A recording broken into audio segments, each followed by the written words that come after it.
Hey guys, welcome to Law and More. Today we have to discuss about teaching aptitude unit number 5, which is about teaching support system. And in this category we are discussing about 3 different time frames. One is the traditional one, then the modern one, and then ICT. So this is the teaching support system. इसमें हम वही सब पढ़ने वाले हैं जो मैंने आपको यूनिट नंबर 3 में एक सपोर्ट सिस्टम कराया था, सपोर्ट मटेरियल कराया था. तो आई डिस्कस्ड विद यू कि कुछ फैक्टर्स हैं जो कि टीचिंग मेथडोलॉजी को अफेक्ट करते हैं. उसमें मैंने आपको एक फैक्टर कराया था कि आपका सपोर्ट सिस्टम कैसा होता है, राइट. तो अगर आपका सपोर्ट मटेरियल, अच्छी बुक्स हैं, अच्छी लाइब्रेरी, अच्छी किताबें, सब कुछ अपडेटेड है, then your teaching is affected in a better way. तो हम उन्हीं सपोर्ट मटीरियल की बात इस यूनिट नंबर 5 में कर रहे हैं. वहाँ पर हम सिर्फ मटीरियल की बात कर रहे थे, यहाँ पर हम पूरे सिस्टम की बात कर रहे हैं, राइट. तो ट्रेडिशनल टाइम में किस तरीके का टीचिंग सपोर्ट सिस्टम हुआ करता था. तो इस वक्त मैं आपसे बात कर रही हूँ 80s के दशक की, जब हमारे दादा नाना नानी स्कूल जाया करते थे, या उससे भी पुराना एंशिएंट टाइम में. उस टाइम पे क्या हुआ करता था, गुरुकुल का सिस्टम है और वेदास का सिस्टम है. तो जो पढ़ाने का तरीका है, it use to be very authoritative, it use to be teacher centred, जैसे हमने यूनिट 1 में डिस्कस किया था. उस टाइम पे जो मेथडोलॉजी थी पढ़ाने की, वो क्या थी, रोट लर्निंग की हुआ करती थी. रोट लर्निंग में क्या होता है, आपको हर चीज़ रटनी होती है. तो उस टाइम पे अगर हम पुराने बच्चों को देखें तो उनको सारे टेबल्स याद हैं. हमारे दादा यूज़ टू आस्क मी कि भाई इसका टेबल सुनाओ, 20 का टेबल सुनाओ, 25 का सुनाओ. So it use to be all about rote learning. Rote learning से एक और कैरेक्टरिस्टिक बनता है मेमोराइजेशन. तो बच्चों का मेमोराइज़ कितना कर पा रहे हैं, उस चीज़ पर बहुत फोकस किया जाता था. अगर हम एग्जाम्पल की बात करें कि इस ट्रेडिशनल टाइम्स में सपोर्ट सिस्टम में क्या क्या सपोर्ट मटीरियल होता था, तो वो क्या होता था, बेसिक नोटबुक्स हो गई आपकी, बेसिक स्टेशनरी हो गई. अगर आपको जियोग्राफी पढ़ा रहे हैं तो it use to be map, it use to be globe, it use to be the black board. So all this use to be there. अगर हम वैदिक टाइम में जाएँ तो वैदिक मैथ्स सिखाने के लिए भी उस टाइम पे there use to be an abacus का ऑपरेटर्स. अभी तो वो वापस से आ चुका है फैशन में, उस टाइम पे भी अबैकस हुआ करता था. तो ये सब एग्जाम्पल हो गए सपोर्ट मटेरियल के. और अगर हम पूरे सिस्टम को देखेंगे तो इस सिस्टम में सपोर्ट मटेरियल का इस्तेमाल कैसे किया जाता था, टीचर डिसाइड करता था, because it use to be all teacher centred. तो टीचर डिसाइड कब, कहाँ, कितना, कैसे इस्तेमाल किया जाएगा. Okay, and it use to be all authoritative. Apart from this, अगर हम अलग अलग कंट्रीज़ में बात करें तो इसको अलग अलग नामों से जाना जाता है. जैसे हम इंडिया में एंशिएंट टाइम में इसको गुरुकुल बोलते थे, वैसे अलग अलग कंट्रीज़ में इसके अलग नाम थे. फॉर एग्जांपल अमेरिका में we use to call it American Indian boarding system. तो जैसे हमारे गुरुकुल में बच्चा आके रुकेगा, सिमिलरली अमेरिका के इंडियन बोर्डिंग सिस्टम में भी बच्चा आके रुकेगा, वो कुछ अमेरिकन्स के साथ रहेगा, तो वो उनको देख के ऑब्जर्व करेगा, सीखेगा. It's like the whole day you are observing somebody and learning things. So it was same like gurukul in ancient India. European countries में कॉन्सेप्ट न्यू मैथ भी था.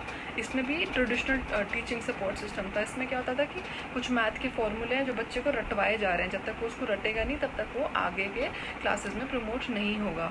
Similarly there is another concept called ABC darianism. इसका मतलब क्या होता है कि कुछ यूरोपियन कंट्रीज़ में स्पेशल क्लास हुआ करती थी जहाँ पे बच्चों को ABC रटवाया जाता था. तो जब तक बच्चा अल्फ़ाबेट्स नहीं सीखेगा तब तक बच्चा नेक्स्ट क्लास में नहीं जाएगा. ये so we have all faced it, you know, when we were in kindergarten.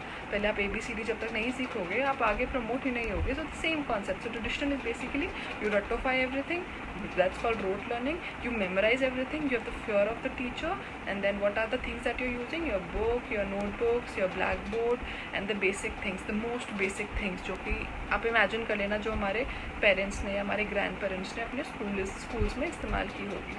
ठीक है, ये जो है इट्स एन ऑफलाइन मेथड, क्योंकि उस टाइम पे of course technology was not there, so it used to be an offline system. अब हम सेकंड पे आएंगे मॉडर्न. तो modern is basically that teaching support system जिससे हमारी पढ़ाई हुई है और जिससे अभी तक हम पढ़ रहे हैं. हम लोग ICT की तरफ जा रहे हैं but still we have not reach there. So the modern is the present one that we are doing. अगर हम पहले ट्रेडिशनल से कंपेयर करें, वो टीचर सेंटर्ड था, ये क्या हो गया, स्टूडेंट सेंटर्ड हो गया. वो अथॉरिटेटिव था, ये क्या हो गया, डेमोक्रेटिक हो गया. इसमें क्या, बच्चों के पास लिबर्टी है, बच्चे डिस्कस कर रहे हैं, बच्चे प्रैक्टिकल नॉलेज पे ज़्यादा फोकस कर रहे हैं, बच्चों का इंटेलेक्चुअल ग्रोथ पे ज़्यादा फोकस हो रहा है. ये सिर्फ ऑफलाइन नहीं होता, ये ऑनलाइन भी होता है. तो टीचर तो पढ़ाता है, उसके अलावा बच्चा कंप्यूटर्स का इस्तेमाल करता है, इंटरनेट का इस्तेमाल करता है, पर दोनों का इस्तेमाल होता है. ये नहीं कि आप सिर्फ कंप्यूटर बेस्ड लर्निंग कर रहे हैं, right. So that is how you know it's like one step above. तो जैसे आप लोगों ने अपने स्कूल में पढ़ाई करी है, अपने कॉलेजेस में पढ़ाई करी है, जैसे आप अभी पढ़ाई कर रहे हो, this is all modern. So you can think that this is progressive education. This is using both online and offline methods. This is you know more project based. It is more on practical knowledge, right? So that's how it is different. So that's how it is different from the traditional one. तो traditional बिल्कुल ही बिना computer बिना technology के teacher सिखा रहा है, और modern में टीचर का भी इम्पोर्टेंस है और कंप्यूटर सिस्टम का टेक्नोलॉजी का भी इम्पोर्टेंस है. अब इसको अलग अलग नाम से जाना जाता है, तो अगर एग्ज़ाम में ऐसा कुछ आता है you should be able to at least find out कि कौन सा टॉपिक है. तो एग्ज़ाम में जो मॉडर्न टीचिंग सपोर्ट सिस्टम है इसको प्रोग्रेसिव एजुकेशन के नाम से भी आ सकता है. So you should know that we're talking about the modern support system.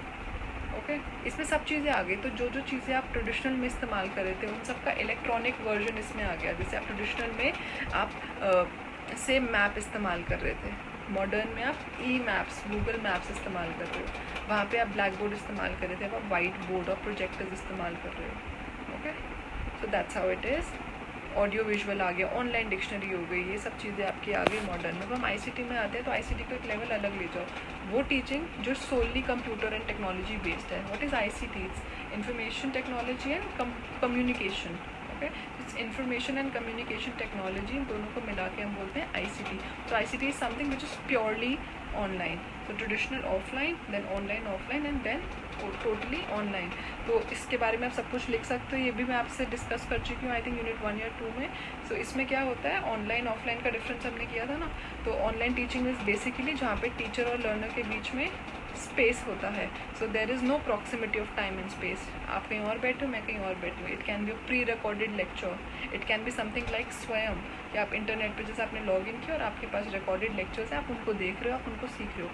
It can also be like स्वयं प्रभा जो हम डिस्कस कर चुके हैं, कि आपके टीवी में जो है through satellite through the set top box आपके घर में ट्यूटोरियल्स आ रहे हैं, आपके घर में प्री रिकॉर्डेड वीडियोस चल रही हैं टीवी पे, तो आप उनको देख के पढ़ सकते हो. This is all ICT based learning. So इसमें कोई बाउंड्री नहीं है, it's all virtual learning. What is virtual? Which is not real. तो एक वर्चुअल लैब क्रिएट हो गई, एक वर्चुअल क्लासरूम क्रिएट हो गया, और बच्चा अपनी कन्वीनियंस के हिसाब से पढ़ लेता है. तो इसमें आपका सपोर्ट फैसिलिटी सपोर्ट मटेरियल का एग्जाम्पल क्या हो गया? इंटरनेट हो गया, वेब हो गया. We use www, so it's world wide web.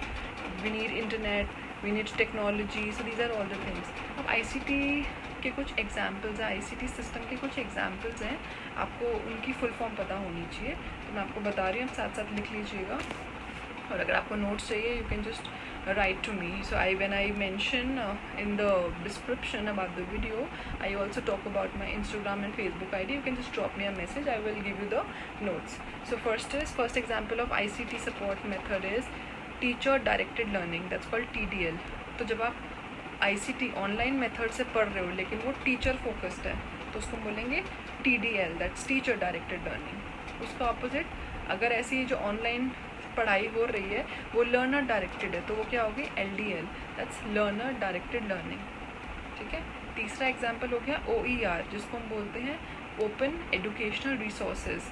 इसमें क्या होता है, यूजुअली किसी एजुकेशनल इंस्टीट्यूशन ने अपनी वेबसाइट पे या कोई पोर्टल बनाया होता है जहाँ पे वो अपने सारे प्री रिकॉर्डेड वीडियोस को अपलोड करते हैं. जैसे DU में कुछ प्रोफेसर्स के अगर आपको वीडियोस चाहिए, नोट्स चाहिए, तो आपको उनकी वेबसाइट पे मिलेगा. आई टीच एट IIMT, तो IIMT की वेबसाइट पे भी कुछ ट्यूटोरियल्स, कुछ वीडियोस रिकॉर्डेड होते हैं. तो वे उन्होंने अपना एक डेटाबेस बनाया जहाँ से उनके जो स्टूडेंट्स हैं वो ऑनलाइन मटीरियल को एक्सेस कर सकते हैं. तो वो क्या हो गया आपका OER, that's open educational resources. Next is LMS मतलब लर्निंग मैनेजमेंट सिस्टम. ये भी usually it is by college only. तो कॉलेज में वो कुछ अपना ऐसा कुछ क्लासेस देते हैं, मे बी लाइव सेशंस देते हैं जिससे बच्चा जो है सीखता है. तो दैट्स लर्निंग मैनेजमेंट सिस्टम. ये सब एग्जाम्पल है कि आप ICT को किस तरीके से इस्तेमाल कर सकते हो और टीचिंग कर सकते हो. Next is SPOC is very famous. SPOC full form is small private open learning. जैसे मैंने आपको मूक कराया था, मूक में क्या होता है कि बहुत सारे बच्चे, मैसिव ऑडियंस एक साथ कोई ऑनलाइन कोर्सेज को या वीडियोस को या ट्यूटोरियल्स को या कोई ऑनलाइन लाइव सेशन को अटेंड कर रही है. स्पॉक में क्या होता है, जनता जो है वो थोड़ी कम हो गई है आपका, so your audience is limited. So spoke की फुल फॉर्म हो गई स्मॉल प्राइवेट ओपन लर्निंग. तो इसमें जैसे ये क्लासरूम में भी हो सकता है कि एक 10 लोगों के ऊपर आपने एक हेड कर दिया जो उसको पढ़ाएगा. 10 बच्चों की रिस्पॉन्सिबिलिटी आपने एक टीचर को दे दी जो कि ऑनलाइन कोर्सेज दे रहा है. तो वो उन बच्चों का क्या हो गया? स्पॉक हो गया. इसका ऑपोजिट हो गया मूक में क्या हो गया? एक टीचर हो गया जो कि लाखों हज़ारों बच्चों को एक साथ टीचिंग दे रहा है, जैसे हमने स्वयं और स्वयं प्रभा में किया था. कितने ही लोग एक चैनल को या वीडियो को 10 बार देखें, 1000 बार देखें, doesn't matter. Okay, so that is the difference. उसके अलावा you also have portable devices. Portable devices, जैसे आप पेन ड्राइव्स वगैरह इस्तेमाल करते हो, उसमें आपके कोई प्री रिकॉर्डेड लेक्चर्स होते हैं, कोई सीडी का इस्तेमाल करो, डीवीडी का इस्तेमाल करो, तो सब एग्जांपल्स हो गए आईसीटी बेस्ड लर्निंग के। इसका एक एग्जांपल, लास्ट एग्जांपल है, वो है blended learning and flipped learning. वो मैं आपको भी डिटेल में कराती हूँ, एग्ज़ाम के लिए इंपॉर्टेंट है। तो अब तक हमने क्या किया यूनिट नंबर 5 में, टीचिंग सपोर्ट सिस्टम। जब सपोर्ट मटेरियल को इस्तेमाल करके पढ़ाया जाता है तो वो पूरा सिस्टम क्या हो गया, टीचिंग सपोर्ट सिस्टम। हमने इसको समझा 3 अलग अलग टाइम फ्रेम में, ट्रेडिशनल में हमने किया, मॉडर्न में किया, आईसीटी में किया। Traditional offline, modern is offline and online both, and ICT is totally online, that is teacher centred, student centred, and ICT can be both. मैंने आपको एग्जांपल दिया ना, एलडीएल भी हो सकता है, टीडीएल भी हो सकता है, वो टीचर सेंटर्ड भी हो सकता है, स्टूडेंट सेंटर्ड भी हो सकता है, बशर्ते कि आप उसमें से कुछ ऑनलाइन मेथड यूज़ कर रहे हो। इट जस्ट बेसिक टेस्ट है आईसीटी का कि आपके जो टेक्नोलॉजी इस्तेमाल कर रहे हो, जो मेन आपकी टीचिंग हो रही है, या जो बच्चा समझ रहा है वो थ्रू ऑनलाइन मेथड समझ रहा है। अब वो टीचर पे फोकस कर रहा है, स्टूडेंट पे फोकस कर रहा है, डजंट मैटर। तो ये तीनों हमने कर लिए। फिर मैंने आपको लास्ट में आईसीटी के एग्जांपल्स दे दिए कि जब आप ऑनलाइन टेक्नोलॉजी को इस्तेमाल करके पढ़ाते हो तो अलग अलग नाम आप उसको दे सकते हो। Can give it name call spoke, जहाँ पे एक टीचर कुछ लिमिटेड बच्चों को पढ़ा रहा है। इट कैन बी मूव, जहाँ पे एक टीचर जो है बहुत बच्चों को पढ़ा रहा है। कितने ही व्यूअर्स हो सकते हैं, फ़र्क नहीं पड़ता। इसका मैंने आपको लास्ट एग्जाम्पल दिया है, ब्लेंडेड एंड फ्लिप्ड लर्निंग। अब ये ब्लेंडेड और फ्लिप्ड लर्निंग क्या होती है? ब्लेंडेड के अलग अलग नाम भी हैं। ब्लेंड का मतलब क्या होता है, जब आप चीज़ों को मिक्स कर देते हो। ब्लेंडर होता है ना, आपको प्योरी बनानी है, आपको चटनी बनानी है, गर्मियाँ आ गई हैं, पुदीने की चटनी, तो आप क्या करते हो, आप सब चीज़ों को, पुदीने को, धनिया को, मसालों को, यू जस्ट ब्लेंडेड। ब्लेंड को हम हाइब्रिड टीचिंग भी बोलते हैं। It is also called integrative teaching, नाम याद कर लीजिएगा। सो इट्स ब्लेंडेड और हाइब्रिड और इंटीग्रेटिव टीचिंग मेथडोलॉजी। इसमें आप क्या करते हो, ऑनलाइन एंड ऑफलाइन दोनों मेथड्स को इंटीग्रेट करते हो। I don't think it's very difficult for you, because मैं आपको ऑनलाइन भी समझा चुकी हूँ, ऑफलाइन भी समझा चुकी हूँ। तो जब ऑनलाइन और ऑफलाइन दोनों टेक्नोलॉजी को इस्तेमाल करके पढ़ाते हो तो आपका हो गया आपका ब्लेंडेड टीचिंग। आई थिंक आजकल जितने स्कूल्स एंड कॉलेजेस हैं वहाँ पे जो पढ़ाया जाता है वो ब्लेंडेड ही होता है।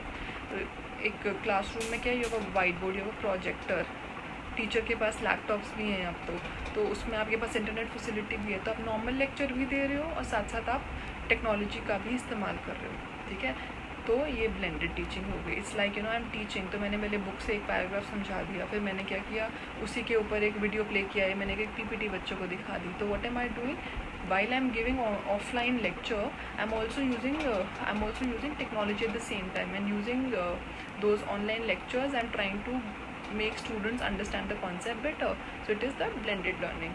अब इसमें एक नॉर्मल आईसीटी और इसमें फ़र्क है। नॉर्मल आईसीटी क्या कह रहा है कि आप में और आपके जो लर्नर्स हैं उनमें कुछ टाइम एंड स्पेस का डिफरेंस हो सकता है, लेकिन इस ब्लेंडेड टीचिंग के लिए टीचर और लर्नर दोनों का उस जगह होना ज़रूरी है, क्योंकि ये सिर्फ ऑनलाइन टीचिंग नहीं है, ये ऑफलाइन भी है। ऑफलाइन क्या होता है, जिसमें आप बिना किसी इंटरनेट के साधन के, बिना किसी कंप्यूटर ऐसा लैपटॉप के, आप बच्चों को डायरेक्टली पढ़ा रहे हो। तो ब्लेंडेड में टीचर एंड बच्चे का दोनों का आना ज़रूरी है, क्योंकि यहाँ पे ऑफलाइन पढ़ाई भी हो रही है।